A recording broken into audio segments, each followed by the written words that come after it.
We're talking today with Jim Brand of Canadian Lakes, Michigan, and the interviewer is James Smither of the Grand Valley State University Veterans History Project. Okay, Jim, start us off with some background on yourself, and to begin with, where and when were you born? I was born in 1925 and lived in Plymouth, Michigan. Grew up there until we moved to Dearborn when I was 12. Okay, and what was your family doing for a living when you were a kid? My father owned a wholesale lumber business in Detroit, and that was what he did most of the time. And then when I grew up, we lived on the outskirts of Dearborn. We had a 80-acre farm out there. Dad and my kid brother and I got interested through 4-H, and we had animals, and we did some farming at that point. Now, so was your father able to keep his business in the 30s? Oh, yes. So matter of fact, my father did pretty well, and he even took his brother in who couldn't find a job and had him driving truck for the lumber company. Okay, so there was still a market for lumber and things at that time? He dealt only in hardwood lumber and only to large customers. Okay. Like they did a project called Herman Gardens, and he furnished all the lumber for that in Detroit. He furnished Calvinator all the lumber they needed. So basically it was a wholesale lumber company. Okay. And it did quite well. And he sold out during the war and semi-retired at that point, and later got into the automobile business. All right. So that was my dad. Okay. And we moved to Dearborn, and I went through Dearborn schools and graduated from Dearborn High School in 1943. Okay, so now just to back up a little bit, before Pearl Harbor, before America got into the war, were you paying any attention to the news of the world, what was happening in Europe or that kind of thing? Well, you couldn't hardly miss that. I mean, it was in all the papers, and yes, we were pretty aware of what was happening. But I remember Pearl Harbor, we were actually out riding. We had a bunch of horses, and somebody in a car came along and told us that Pearl Harbor had been bombed, and that kind of cast a pall over the party at that point. But yes, and so when I graduated from high school, I figured we were going to get drafted because some of my friends had even left school early to join up at that point, one or two of them. When I graduated from high school, my brother and I said we're doing some farming. I had quite a few crops, so I got a temporary deferment to harvest the crops. Okay. That's fall and early part of the winter, and then I was drafted in actually February of '44. Okay, so once you're drafted, now what happens to you? Well, you go down in the field to see if you're warm, and if you are, you're in. And I tried to join the Naval Air Corps, but my eyes were so bad they told me, you might as well join the Jap force. You'll be more used to us. Okay. And but when I went off, we took the train from Wayne, Michigan, down to Fort Sheridan, Illinois, and that's where you were processed through. Right. Unfortunately, I got tapped for KP. They wake you up at 4 a.m. and at about 5 p.m. the next day you stagger back to bed. And Fort Sheridan, it was in the late winter. They had coal stoves to heat the barracks, and there was a miasma of smoke, fog, cold, and it was not a very good environment. So until they shipped you out of there, you were stuck with that. Okay. Well, how long did you have to stay at Fort Sheridan? I think we was probably there 4 or 5 days. Okay. Yeah. And you got your uniforms and your designer duffel bag, and then one day they march you over to the train station and ship you south. Okay. So where did you go for basic training? I went to Fort Benning, Georgia, Okay. the infantry school. The infantry school started basic, and it was kind of an eye-opener for a dumb, stupid kid of 18, but we learned, everybody together, and then Well, let's back up. These days, almost nobody serves in the military and has any idea what even basic military training is like. So tell me what it's like for you. So you actually arrive at Fort Benning. What do they do with you? okay, they proceed to tell you what a sorry-looking lot you are, and that we're going to make fighters out of you. And you all, as I said, you have all your uniforms and everything you need to get started. And so at that point, you start learning basic commands, how to march, and then eventually you learn to fire a rifle, machine gun, and you do an awful lot of marching. And so I was doing pretty well. The food was pretty good, and I didn't think it was that hard, but then I got a hernia. Oh. And so this is halfway through basic, and they threw me in the hospital in a ward that was quite a large ward in the hospital of nothing but hernias. And so if you had a single hernia, they fixed you up, you had to stay in bed for a week. If you had a double hernia, you had to stay in bed for 2 weeks. But they treated you very well.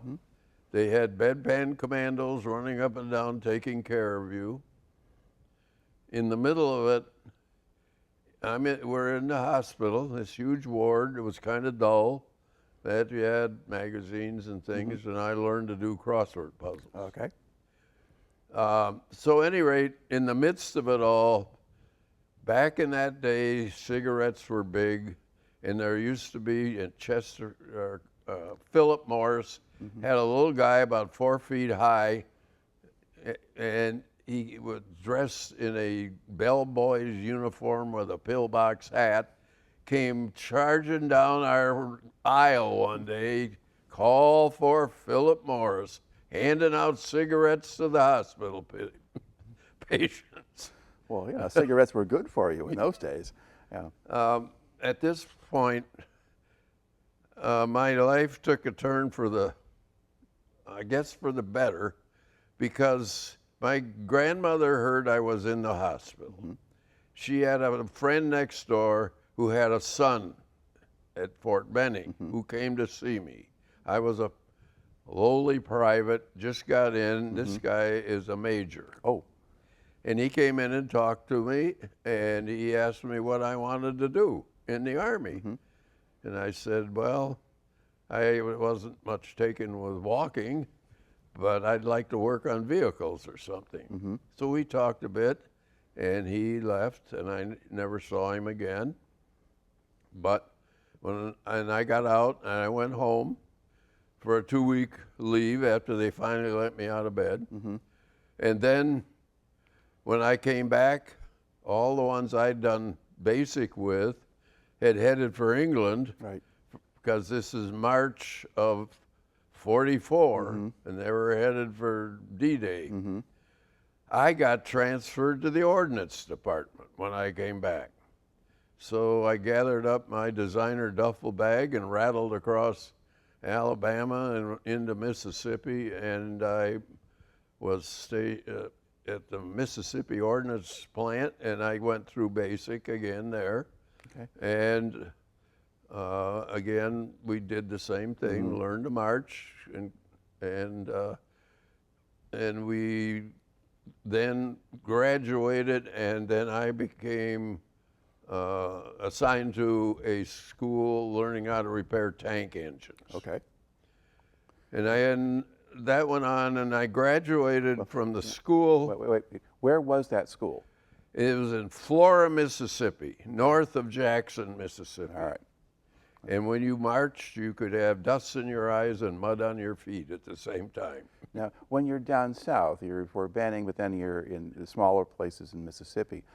Did you notice the segregation in the society? Oh, yes. Oh, yes. I had gone to Florida. My mother drove us to Florida when I was 12 years old, and she drove us down. And my dad couldn't take time off. And even at 12 years old, I saw segregation at that point. And it was evident when you went, we did get a pass to go into Jackson. And that was very evident. And it's, to someone from the north is first experiencing this, it was quite a eye-opener, as I said, for 18-year-old kid. Yeah. So, but when I finished the tank engine school, 4 of us were called into the company office and asked if we would like to go to officers training school. And I'm looking, why not? So 3 of us opted in, and we were, again, packed up our designer duffel bags and headed for Aberdeen Proving Grounds. Okay, so that's in Maryland, right? In Maryland. And if you thought basic was bad, OCS was hell. And we started with 225 candidates. We ran for 90 days, and at that point, only 92 graduated, and I was the youngest. Okay, so what did they have you do in that school?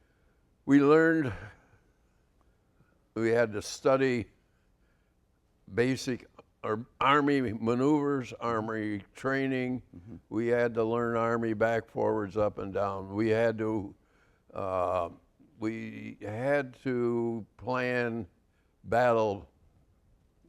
make battle plans for. They'd give us a situation, and you had to figure out what to do. We camped out in snow, and at that point, it does snow in Maryland, and it was one of the worst ones in a pup tent. And you were always under very keen observation all the way through. And every Friday, everybody had to rate everybody else, which was, really hard. So, but we came out, you had to be able to yell commands, you had to be able to move men around by marching in Army style. And the studies kept you up night studying all kinds of Army tactics. Okay, so was this school basically for any kind of officer? Because you're at the ordnance school. We're at the ordnance school, Okay. and it was ordnance officers. But ordnance officers don't normally fight battles. But I guess no one told them that? At this point, the ordnance department was responsible for all small arms Okay. and all vehicles at this point. It isn't that way now. But ordnance officers were trained for battle one way or another. And we had to shoot at the range with rifles. We had a carbine we had to shoot. We had machine guns again, just like Fort Benning. Yeah. Did you do field maneuvers or bivouacs? Yes, we did. And you had to run the field maneuvers sometimes with your fellow trainees, and they sometimes were called upon to, and you were doing what they were saying. But as I said, it was tough. Okay. So when did you finish that training? We graduated on March 3rd, 1945. Okay. And my mother and my future wife came down with my dad and pinned my barns on. So that was a send-off. And then they gave you 2 weeks to go home and show off your new uniform, and at that point, and then back. And then when I returned to Aberdeen, they put me through machine shop school. So my classification was I was a automotive maintenance officer. And then we were there the summer going through and in August, I was shipped out to California. Yeah. And how do they get you to California? On a train. Okay. That was the only way you could go. So you're crisscrossing the country a few times in trains. What were those rides like? When I went from Fort Benning to Mississippi, I don't know where they dug up the cars, but they had slatted wood seats in the passenger cars. I remember that. And but the one time I think I got sent home once after the hospital, but that was on a regular train up from Georgia to Detroit. When I went across the country, the strangest thing is I have hardly any recollection of that trip across country.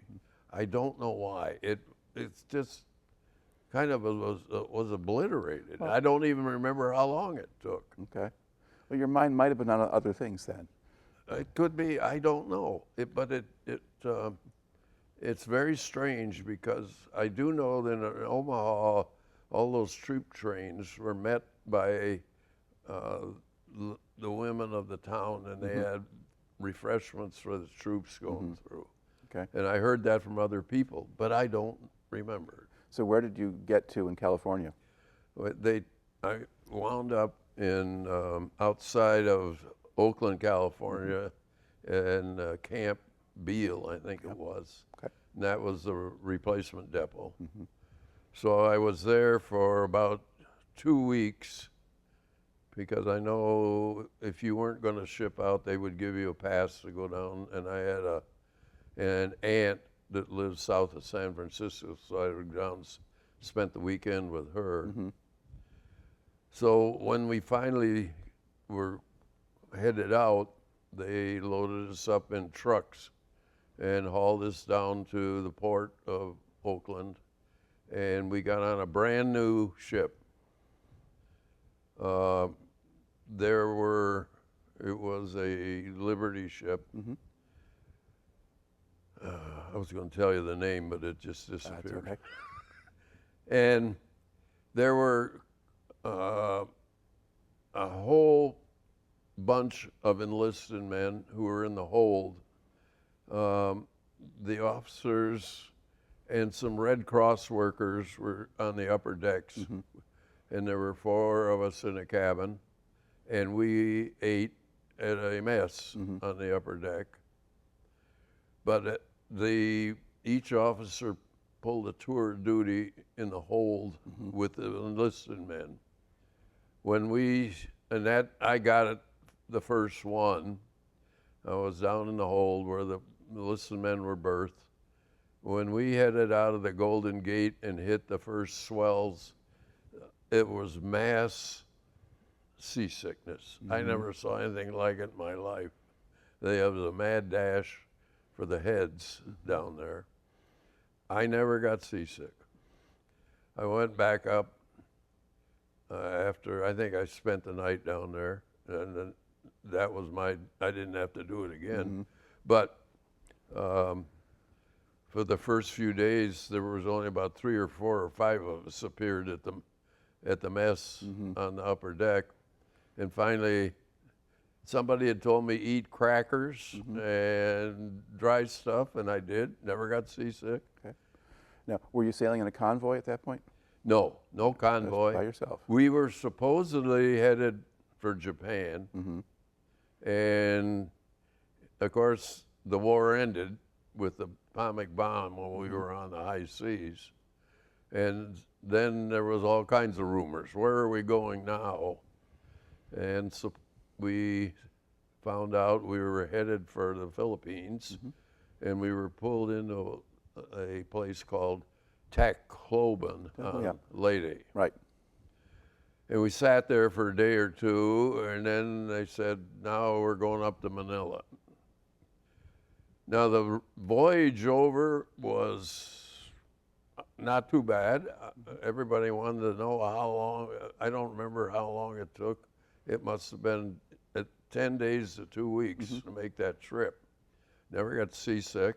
They had a lot of books, and you'd go out and you could walk around the decks, and they really push you to do that. But and we fortunately did not run into any storms, so the trip over was pretty good. Okay. It wasn't a luxury cruise, but on the other hand, I wasn't down in the hold. So we got to Manila, and as we were coming into the harbor, all of us are up, everybody's on the deck, and you're seeing all this.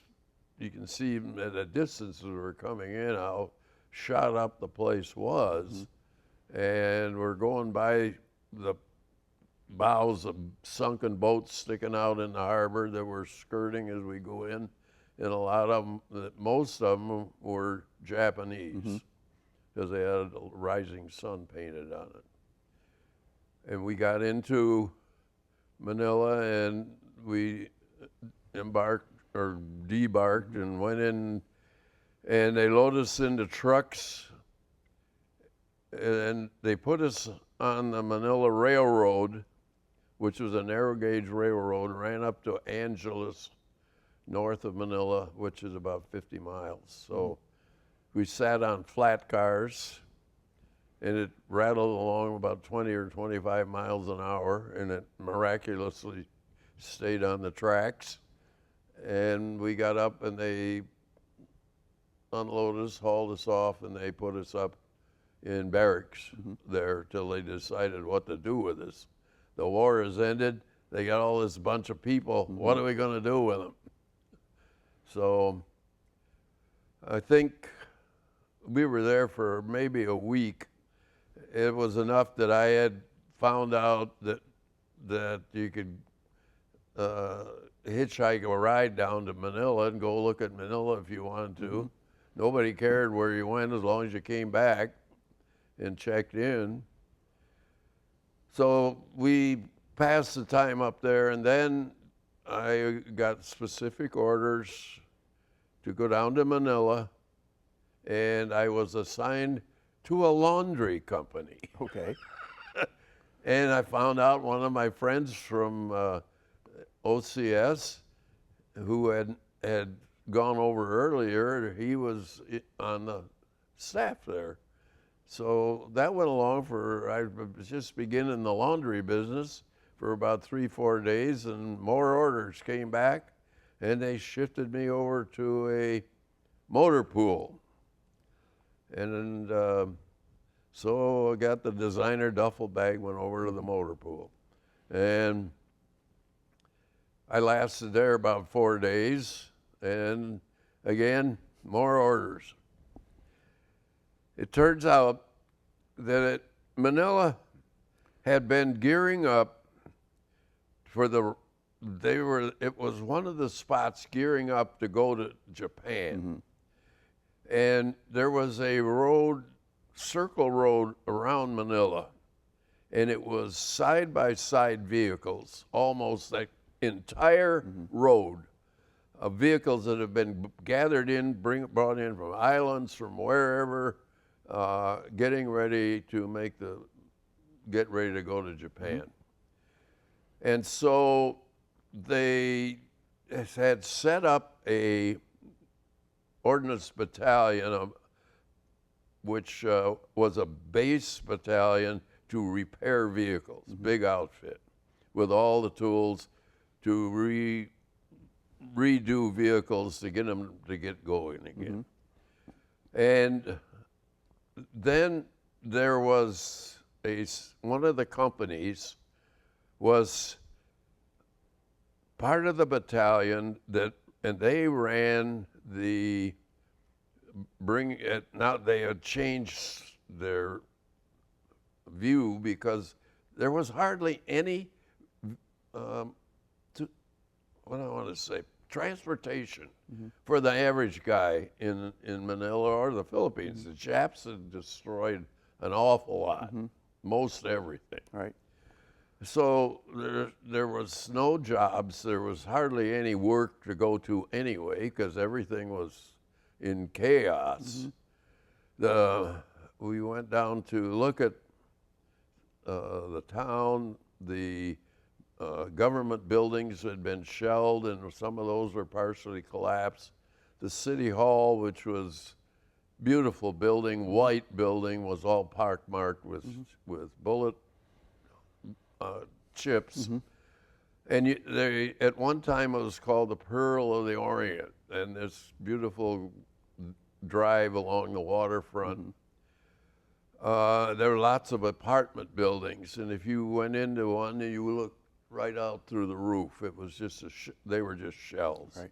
So, and the bridges had all been destroyed. The Pasig River ran through Manila, and so the Japs had blown all the bridges. But the engineers had come in and rebuilt temporary bridges. And it was, I don't know how to put it, it was just, you know, I'm some kid from the country coming in and looking at all this. It was quite a shock to see all this at firsthand. So you see what war does. And what it does. So I got assigned to a job. Eventually, I met the officers in the 3141, and they set me up with a place to stay, and the officers had a series of tents, and that's where we lived. And then I was told that I was going to run this salvage operation. And I had to sign for all those vehicles I looked for out there. And along with that, there was an office off the base which had old rice paddies full of Jeeps, trucks, ducks, amphibious trucks, amphibious Jeeps, and that's all going to be yours. So I had to sign for all that, and then they gave me a Jeep, thank heavens, and took me out, and I met the personnel that helped operate this, run this operation. Now, fortunately, there were two master sergeants that knew what they were doing. So I had good teachers, and we also had a Filipino and a GI bookkeepers. We had about 5 or 6 GIs that were assigned to this outpost, and 25 Jap POWs to do the grunt work. All right. So what kind of physical work did your unit do? The POWs would do what they had to do, whatever we needed. If we need things cleaned up, washed, or dig holes, or move this, or whatever, they were given to us out there to. And where we really put them to use, because it turns out we ran a lot of convoys. We had about 8 wreckers and some big, what they call artillery movers, big trucks. Right.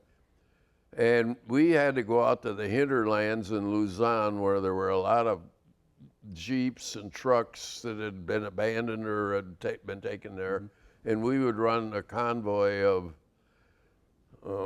we'd put one of the 6x6 trucks on the wrecker, put a Jeep in it, and then behind that we would tow another 6x with a Jeep in it, and the Jap PW would be steering the one in the back. Okay. And so we made quite a few sorties up to the northern part of Luzon over the period that I was there, and brought a lot of these down.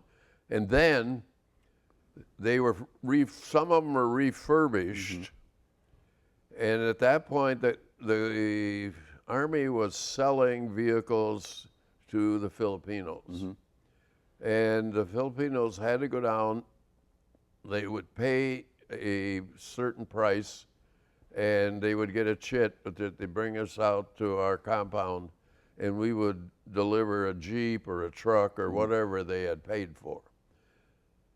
And this was a godsend for them because, as I said, and so they would take the Jeeps, cut them in half, lengthen them out, and make jitneys out of them. Put a little awning, paint them gaudy colors, and now we have ways to get to work. No buses, no nothing, but these were the, I don't know, jitneys is what they call them. Oh yeah, kind of the cousins of cabs in a way, I guess.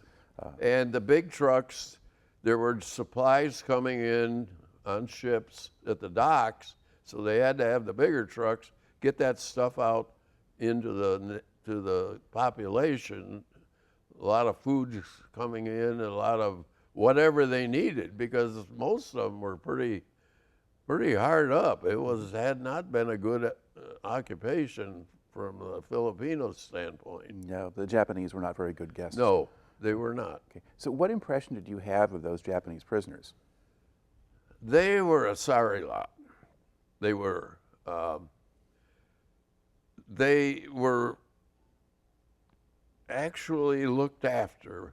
They had a colonel, a Japanese colonel, that the Army gave him a Jeep, and he drove from these, kept track of all these, and if you had a complaint, you told him, because he could speak English. And that poor guy, I remember one that we had a problem with, he standing out on a box in the sun with a signboard, front and rear, with big Jap letters on telling what he did wrong. And he stood out there all day, almost, and he got the message. So they didn't mess around with him. Okay. And did you talk at all with the Japanese colonel about anything, or just give? I did business. Only thing you talked to him about was, did we have any problems? And usually we didn't. Those guys had evidently seen enough to know they were probably a lot better off if they went through the steps they should do. So how were you guys able to communicate with the other Japanese, the ones who didn't speak English? There was always one or two that could speak English. A number of them that was what surprised me too, because a lot of them at least had a rudimentary idea of English, so you could at least give him, do this, do that, or something. And and they had every night they were hauled off and put into a compound somewhere, and then they appeared the next day. They would drop them off at our office. Now, did you have those the whole time you were there, or did they get sent back home? No. I'm trying to remember. No, we needed them on those convoys, and we were making those most of the time. I was there 13 months. Right. And most of the time, we made maybe once a month, we made a foray. And we made quite a big, as you can imagine, parade down the road. And the Japanese had blown all the railroad bridges and the automobile and the car bridges. So when they went through and rebuilt, they ran the railroad over, and then they made it wide enough so that they could run trucks over it too. And so they got the roads pretty well fixed up so we could travel. And traveling up through the northern part of Luzon was very interesting. I can remember one night we we had to stay overnight when we got way up north, and we had bunked everybody down, and I'm out on watching the sunset over the China Sea. It was absolutely gorgeous. I was sitting on a big high bank, you know, looking out over the China Sea, and I was sitting there thinking, this is quite a gorgeous place. And the other thing we did on when we on the weekends, we would go up. There's a summer capital of in Luzon called Baguio. Yeah. I don't know if you've heard of it. I've heard of it, yes. And it was a gorgeous place because there were lots of hotels, because that's where everybody went. And so it got hit pretty hard too, but we did make 2 trips. And I remember one of the signs on the way up, speed limit, and then it said below that, Baguio has the coldest jail on Luzon, because it was in the mountains. But Yeah. So what were the roads like if you're driving up through Luzon? all gravel. Most of them were gravel at that point. But gravel and not just dirt anyway. No. The roads up through the countryside many times were kind of dirt when you got further up, because there's a lot of rice paddies and women out there and kids planting rice, and water buffalo was another interesting to see, because the kids are tugging these big water buffalo around to do things.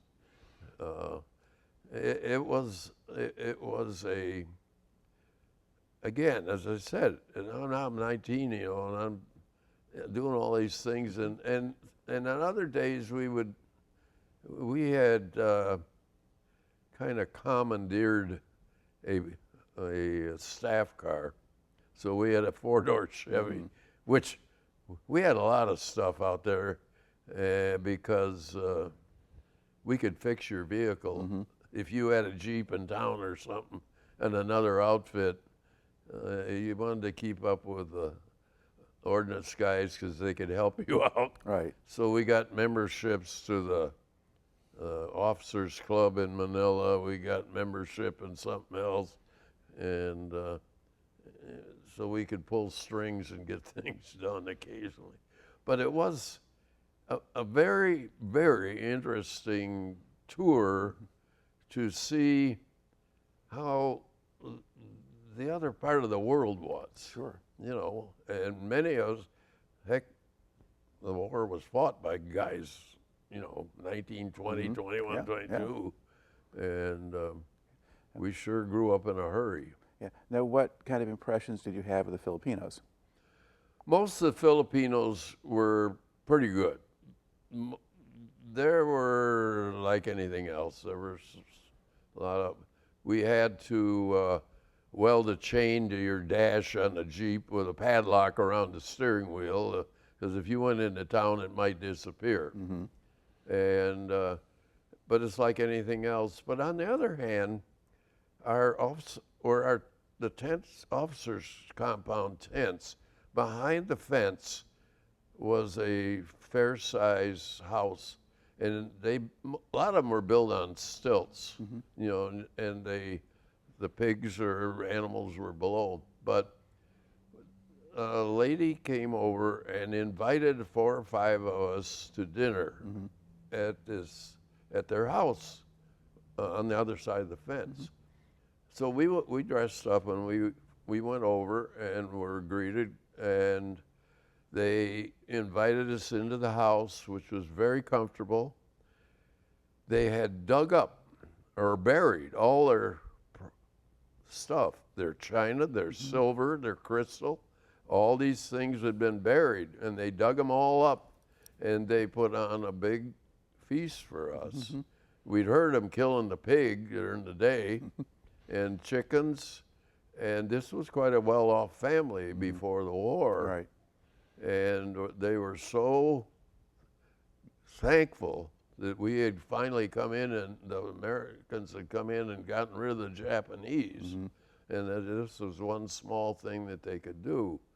So, and they told us how their life had been before. So it was nice to see not only that, but all of a sudden, after we had started delivering Jeeps and trucks and things, we have an ice cream store open down the road a ways. And we have a theater has opened up. And we have other businesses that are starting to pop up in and around the town now. And all these things, and the Filipinos are showing up in more gaily dressed than they were before. And you're beginning to see life coming back into a town that had been beaten down to the nub. And it was very, very interesting to witness this. Now you're with an ordnance unit, so you have access to equipment, to tools, to supplies. Did you have issues with the black market? Are there people trying to take stuff from you or selling things? Or Not to my knowledge at that time. Okay. I would imagine that came in later, because now everybody was so grateful that we were there and get out from under the thumbs of the Japs. There were things that happened, yes, because there's always that kind of a layer, but for the most part, no. And you just saw life coming back into a civilization, and you felt, I'm helping this to do. And the unit you were actually running was supposed to be small, right? It was just a handful of men who worked with you, and then the Japanese prisoners. Okay, so you had pretty good control over them, and were they pretty well behaved? Oh yeah, and I had no problem with that. Okay. We were all about the same age anyway, and we'd sit around. Well, we had a couple of episodes which weren't really. I said we had a whole rice paddy full of amphibious Jeeps. So we're sitting around the office one day and talking about boats. And somebody says, we got amphibious Jeeps. So we get a wrecker and we go over and haul it in. We go all over it, get it running. And where are we going to try it out? Well, we don't want to go down to Manila Bay with this little thing. Well, the Manila water reservoir is up there in the hills, you know. So 4 of us go trailing up there and pass the guard at the entrance at the water Reservoir, main water source up there. Go sailing through the woods, and we sail out onto the shore and out into the water. And now we're cruising along in our amphibious Jeep on the Manila water reservoir. And somebody says, hey, there's water coming in on the floor. Oh? And they look, and the bilge pump's pumping like mad, spurting out water. So we decided we better turn around and head for shore. We didn't quite make it. It sank into the mud right on the shore. Oh. Well, there we are. We have to. So we found some. We started walking back home, and we came around the corner, and there's a guy and a nurse sitting there in a Jeep, and somebody went up and hemmed, and they gave us a ride back, laughing at us. So we came up with a wrecker and hauled our amphibious Jeep out of the muck and put it back in the lot. But that didn't stop us. Then we went down to the amphibious, the big ducks, which is basically a 2.5-ton truck, and they're known as ducks. Yes. And everybody, I think, knows what a duck is. So we had about 250 of those to pick from. So again, we picked out a good one, took it back, and did one thing that we hadn't done on the Jeep. That was put the drain plugs in. Oh. So we made sure those were in. And then that one we did, we took it down to, and we could launch it on the beach at into Manila Bay, and so on the weekends we'd get a bunch of sandwiches and drinks, and 4 or 5 of us would go cruise around and look at the troop ships coming in, and there was an aircraft carrier came in, and we had our own little yacht basin of our own. But so it wasn't all work. Yeah, I guess some of the stuff that you hear a lot about, if you're in the Philippines after the war and so forth, there were guys who would get involved with local women, or they'd go drinking and get drunk and get in trouble. But did your guys behave themselves? I don't know of any of the officers that got into any of that. And with the enlisted men, as I said, I only had about 4, maybe 10 at the most, and they all seemed to be a pretty good bunch. I don't know what they did on their time off. Okay. But it was. But you never had to go pull them out of jail somewhere? No. That got that bad, it had to go up to the captain who was above me. Okay. All right. Are there other particular events or things that happened while you were there that stand out in your memory? Well, I remember we had to move a huge crane one night, and we had to do that at night because it was so big and the traffic was off the roads. And I remember that, maneuvering that thing through downtown Manila because it was so big. Somebody had to be in the crane, and clearing lines and stuff. But that was an interesting thing that we did. And somebody did steal a artillery tractor. I remember that. I don't know where they got it, but they called us to get it out. He ran it down on the beach where it promptly sank into the mud. And it was way down out there, and we had to I think we took 2 of our big wreckers down and ran the winch cables way down to it. And it was on the beach, it was warm, and I took off my jacket and I stuffed it into a locked compartment on something. Some Filipino came along with a skinny arm and reached in and yanked it out. And I had the worst case of sunburn I ever had in my life. But we did salvage the artillery tractor. And I didn't quite wind up in the hospital, but the other thing I did too, I got the mumps in the Philippines and had to go in the hospital. And how I ever missed that as a kid, nobody knows. I just didn't feel good one day, and I went in, and the doc took one look at me, and you got to go sit in the hospital for a while. But that was,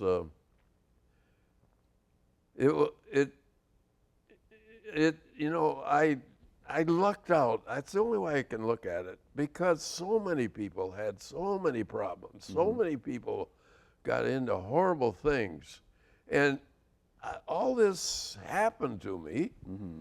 And as I said, when you join up, you sign that paper, and you have no control.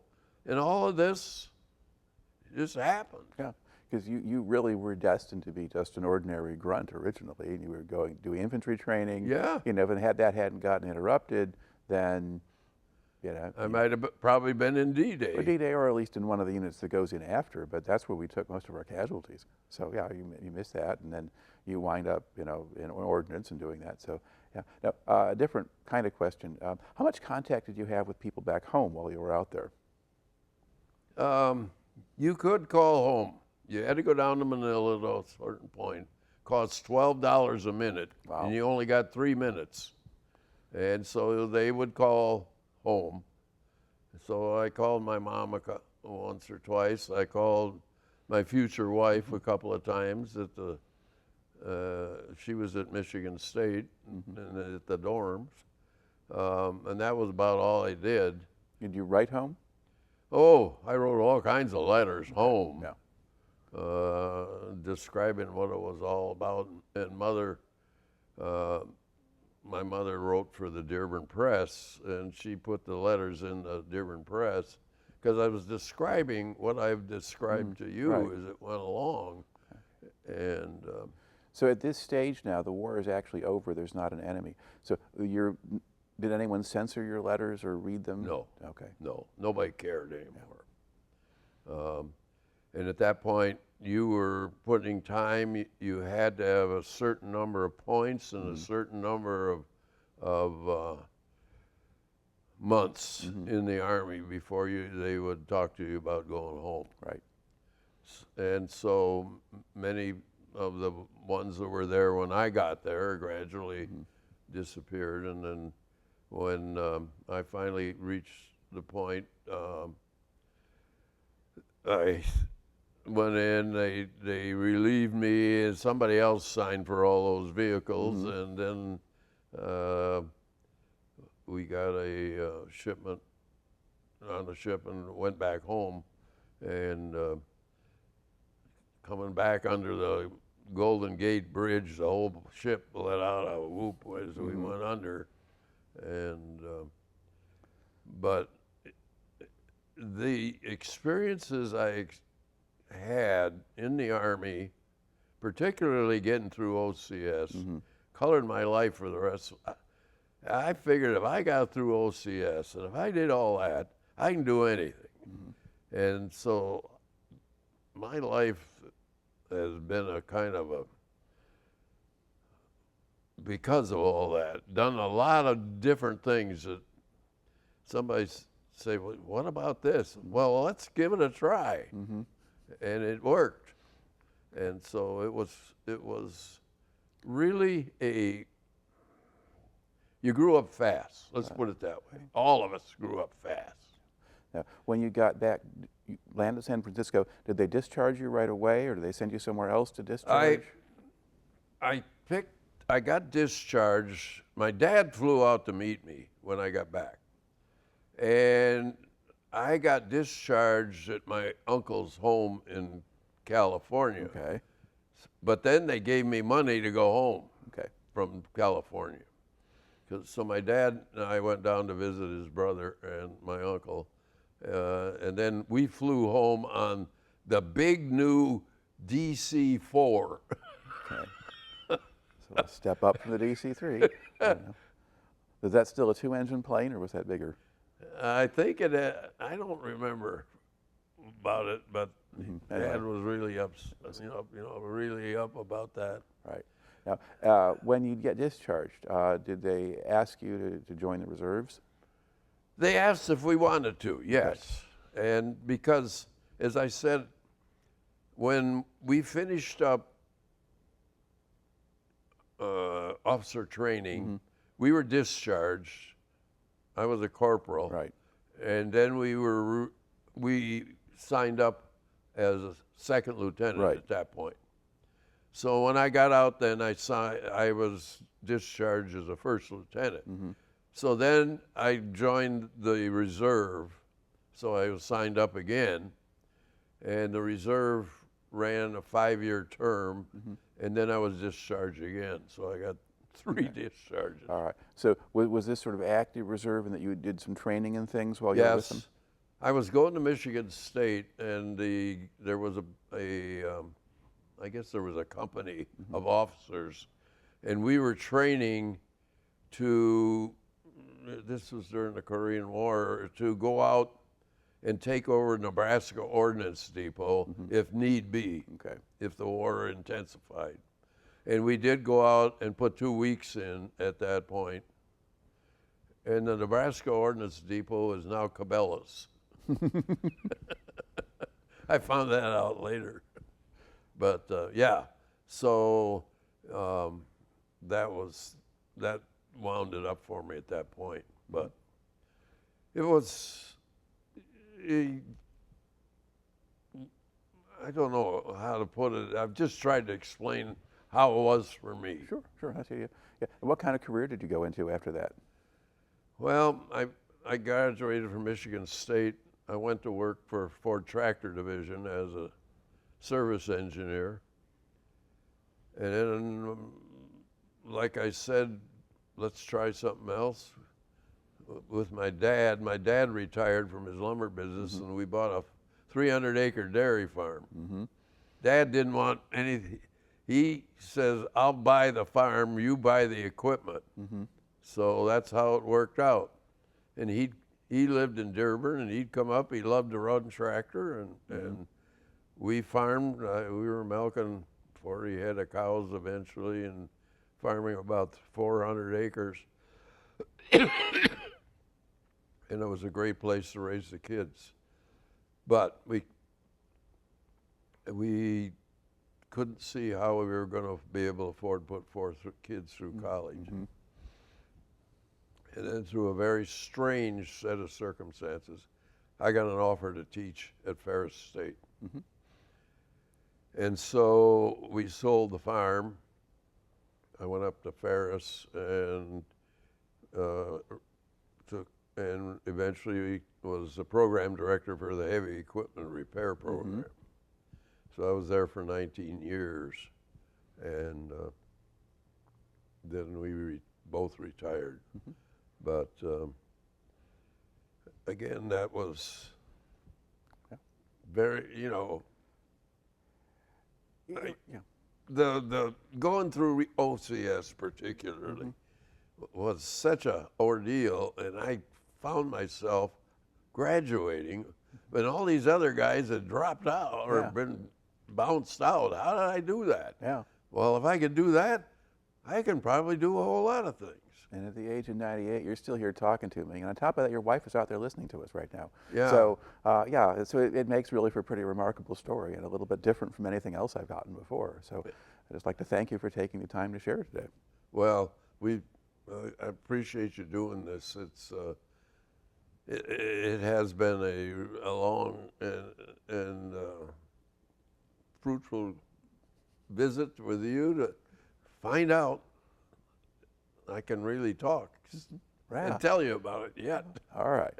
Okay. Well, that will do it there. At my age.